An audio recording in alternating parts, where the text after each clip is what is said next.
Hi everyone. So, following on briefly from last night, I saw this today, Richard Eden in the Mail Online.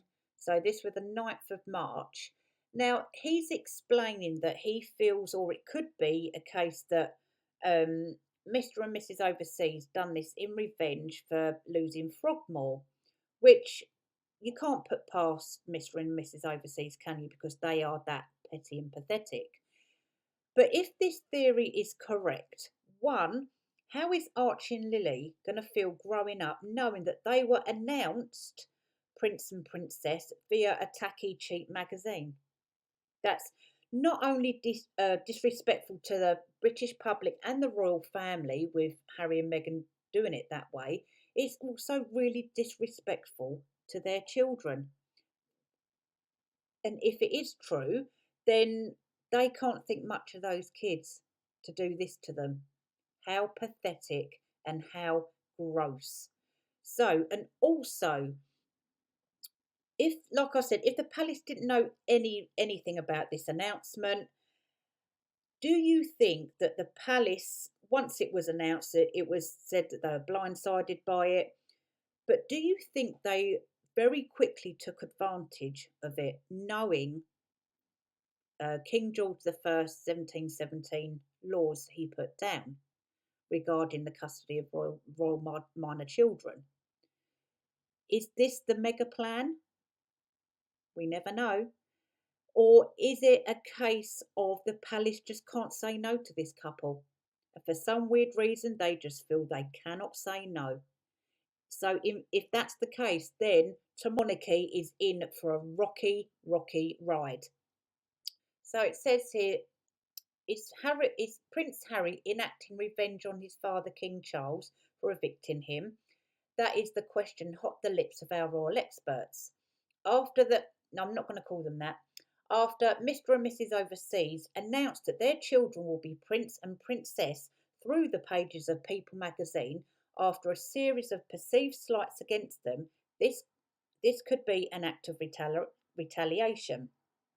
So says the Daily Mail's diary editor, Richard Eden, who believes that Harry and Meghan have felt particularly hurt when the King evicted them from their UK base, Frogmore Cottage, a few weeks ago. Speaking on the Mail Plus Royal Talk Show, Palace Confidential, Richard said, "It does strike me as revenge by Harry and Meghan. Now, like we can't put anything like that past them, but I don't know. What we've seen is two big developments over the past week," he continued. Last week, it emerged that they're being evicted from their only British home, which they described as their forever home at Frogmore Cottage. You know, the one, the cottage that they absolutely hate, but never mind. But then we also learned that Camilla's grandchildren were going to have roles at the coronation. Both things I think will have upset Harry and Meghan, he said. They'll be thinking, what can we do to have our revenge? And that's making sure that our children can have those two titles. He could well be right, Richard. You could well be right. It does it like I said. It's the sort of petty, pathetic thing that them two royal wannabes would do. But let me know your thoughts about that, guys, because it just seems, everything's just so up in the air at the moment. And then we have allegedly, I've lost it now, but in the OK magazine, allegedly, um, Meghan and Harry are making all sorts of demands and that they want to happen at the coronation, that allegedly they want Archie's birthday to be mentioned. So they're using Archie now to try and take the limelight away from King Charles on his important day.